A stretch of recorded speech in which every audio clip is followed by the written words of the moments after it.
जिंदा रहना है तो हालातों से क्यों डरना, क्योंकि जंग लाजमी हो तो लश्कर नहीं देखे जाते। जय हिंद दोस्तों, स्वागत करता हूं आप सभी को आपके अपने YouTube चैनल जीके बनर पे। तो दोस्तों आप सभी को प्यार भरा राम राम, जय हिंद, जय भारत। दोस्तों आज की इस वीडियो में हम एग्रोनॉमी के पहले टॉपिक के बारे में बात करने वाले हैं। तो फर्स्ट टॉपिक है आज एग्रोनॉमी का बीज, जो कि आपको दिख रहा है सीड। तो दोस्तों अगर आपको वीडियो अच्छा लगता है तो वीडियो को लाइक करना, चैनल पे नहीं हो चैनल को सब्सक्राइब करना और ज़्यादा से ज़्यादा दोस्तों के साथ शेयर जरूर करना। सबसे पहले बात कर लेते हैं बीजों का निर्माण होता कैसा है। तो बीजों का निर्माण निषेचन के पश्चात बीजांड से होता है। तो दोस्तों सबसे पहले हम बात कर लेते हैं बीज नियम के बारे में और बीज उत्पादन एजेंसी के बारे में। उसके बाद में बात करेंगे हम बीजों के वर्गीकरण की। तो चलिए दोस्तों शुरू करते हैं। सबसे पहले तो दोस्तों यहाँ फर्स्ट है बीज नियम यानी कि सीड एक्ट। तो सीड एक्ट पारित कब हुआ था? सीड एक्ट पारित हुआ था संसद के 29 दिसंबर 1966 को और लागू कब हुआ था? 2 अक्टूबर 1969 को। तो ये था सीड एक्ट। उसके बाद में बात करते हैं कुछ बीज उत्पादन से जुड़ी एजेंसी यानी कि सीड प्रोडक्शन एजेंसी के बारे में। तो इसके अंदर फर्स्ट एजेंसी है राष्ट्रीय बीज निगम, NSC, नेशनल सीड कॉर्पोरेशन। तो इसकी स्थापना कब हुई? 1963 के अंदर इसकी स्थापना हुई थी। और इसका कार्य क्या है? बीज उत्पादन में बीज का वितरण, यानी कि बीज का प्रोडक्शन भी करती है और किसानों के अंदर वितरण भी इसका होता है इसके द्वारा। फिर बात कर लेते हैं सेकंड, राजस्थान राज्य बीज निगम, राजस्थान स्टेट सीड कॉर्पोरेशन। तो ये थी राष्ट्रीय बीज निगम और ये अपनी राज्य बीज निगम। तो इसकी स्थापना कब हुई? 1978 के अंदर। और इसका कार्य अपने राज्य राजस्थान के अंदर बीजों का उत्पादन करना और किसानों को वितरण करना। फिर अगली है राजस्थान राज्य बीज व जैविक प्रमाणीकरण संस्था। तो इसकी स्थापना हुई थी 1976 के अंदर बीज नियम के की धारा 8 के तहत इसकी स्थापना हुई थी, धारा 8 के तहत। और इसका कार्य क्या है? राज्य में उत्पादित बीजों एवं जैविक उत्पादों का प्रमाणीकरण करना। तो इसका कार्य यही है कि जो राज्य में बीज उत्पादन होते हैं और जो भी जैविक उत्पाद होते हैं उन सभी का ये प्रमाणीकरण करती है, वेरिफिकेशन का कार्य इसका होता है। तो ये थी जो मुख्य मुख्य एजेंसियां थी जो बीज से संबंधित। अब हम बात कर लेते हैं बीज के वर्गीकरण की। तो बीज 5 प्रकार के होते हैं, जिसमें फर्स्ट होता है न्यूक्लियर सीड, सेकंड होता है ब्रीडर सीड, और फिर थर्ड होता है फाउंडेशन सीड, और फोर्थ होता है रजिस्टर्ड सीड, और फिफ्थ होता है सर्टिफाइड सीड।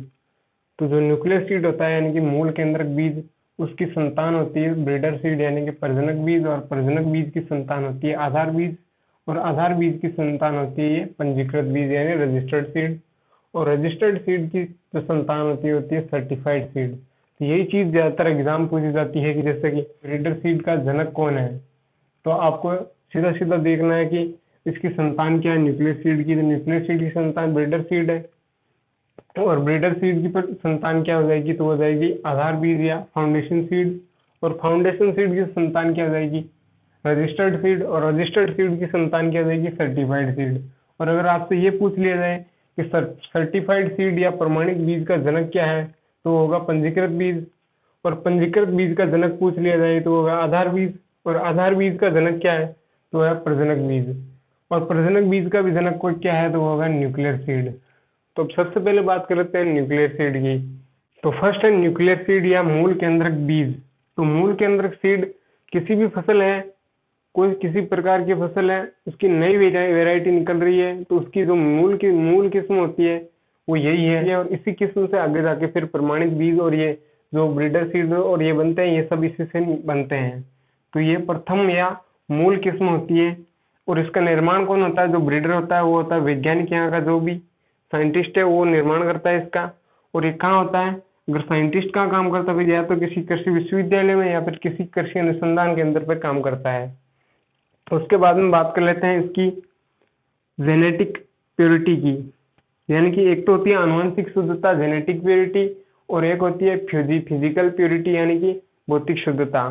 तो इसकी आनुवंशिक शुद्धता होती है 100%, और इस पे किसी भी प्रकार का कोई टैग नहीं होता है इस बीज पे। उसके बाद में आता है प्रजनक बीज या ब्रीडर सीड। तो ब्रीडर सीड है जो किसकी संतान होती है? ये होती है मूल केंद्रक बीज की, हमने पहले पढ़ लिया था। तो किसकी संतान है? मूल केंद्रक की। तो ये प्रजनक बीज है, ये मूल केंद्रक बीज की संतान है, और इसका जो जनक है वो मूल केंद्रक बीज है। तो इसका निर्माण कौन करता है? स्वयं प्रजनक या प्रजनक, जो कि कृषि विश्वविद्यालय अनुसंधान के अंदर इसका खुद निर्माण करता है। और इसके बाद में इसकी बात कर लेते हैं इसकी आनुवंशिक शुद्धता की। तो इसकी आनुवंशिक शुद्धता भी 100% होती है, और जो इसका थैला होता है उसके अंदर, उसके ऊपर सुनहरे पीले रंग का टैग लगा हुआ होता है इसके। उसके बाद में बात करते हैं आधार बीज की। फिर अगला आता है आधार बीज। तो आधार बीज किसकी संतान है? प्रजनक बीज की संतान है। किसकी संतान है? प्रजनक या ब्रीडर सीड की संतान है। और अगर ये पूछ लिया जाए कि आधार बीज का जनक कौन है, तो आधार बीज का जनक प्रजनक बीज है। और ये किसके द्वारा तैयार किया जाता है? तो ये बीज राष्ट्रीय बीज निगम और निजी पंजीकृत संस्थाओं द्वारा तैयार किया जाता है। उसके बाद में बात आती है इसकी आनुवंशिक शुद्धता की। तो इसकी आनुवंशिक शुद्धता जो होती है, जेनेटिक प्योरिटी, तो इसकी जो आनुवंशिक शुद्धता होती है 99.5 से 99.9%। और इसकी भौतिक शुद्धता होती है 98%। जो फिजिकल प्योरिटी होती है 98%। और जो टैग होता है इसके ऊपर वो लगा हुआ होता है, सफेद रंग का टैग इसके थैले पर लगा हुआ होता है।